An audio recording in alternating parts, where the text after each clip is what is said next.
Lecture du livre des Actes des Apôtres, chapitre 18, versets 9 à 18. À Corinthe, une nuit, le Seigneur dit à Paul dans une vision : « Sois sans crainte, parle, ne garde pas le silence. Je suis avec toi, et personne ne s'en prendra à toi pour te maltraiter, car dans cette ville, j'ai pour moi un peuple nombreux. » Paul y séjourna 1 an et demi, et il enseignait parmi les Corinthiens la parole de Dieu. Sous le proconsulat de Gallion en Grèce, les Juifs, unanimes, se dressèrent contre Paul et l'emmenèrent devant le tribunal en disant : « La manière dont cet individu incite les gens à adorer le Dieu unique est contraire à la loi. » Au moment où Paul allait ouvrir la bouche, Gallion déclara aux Juifs : « S'il s'agissait d'un délit ou d'un méfait grave, je recevrai votre plainte à vous, Juifs, comme il se doit. Mais il s'agit de débats sur des mots, sur des noms et sur la loi qui vous est propre. Cela vous regarde. Être juge en ces affaires, moi, je m'y refuse. » Et il les chassa du tribunal.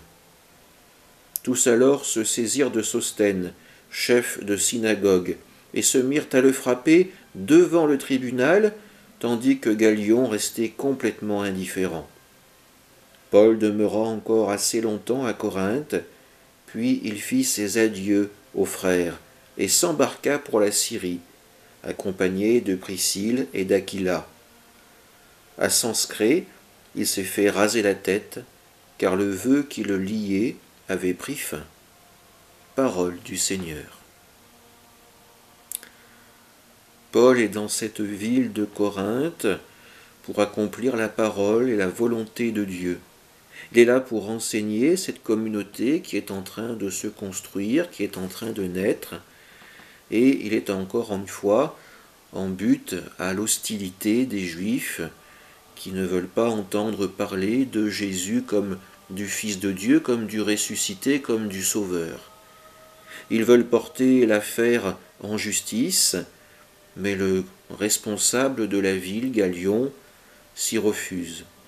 Il n'est pas là pour être un juge religieux, il est là pour faire appliquer la loi telle que l'Empire l'a édictée pour des affaires civiles.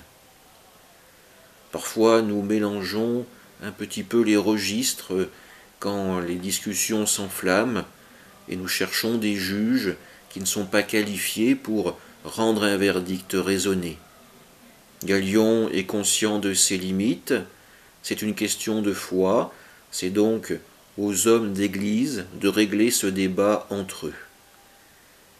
Paul reçoit encore une fois l'aide et l'assistance de Dieu et pourra continuer cette mission d'annoncer la parole du Christ ressuscité. Puisque notre monde est parfois en butte à des divisions, prions pour qu'un esprit de sagesse nous aide à annoncer la parole de Dieu dans un esprit de paix. Amen.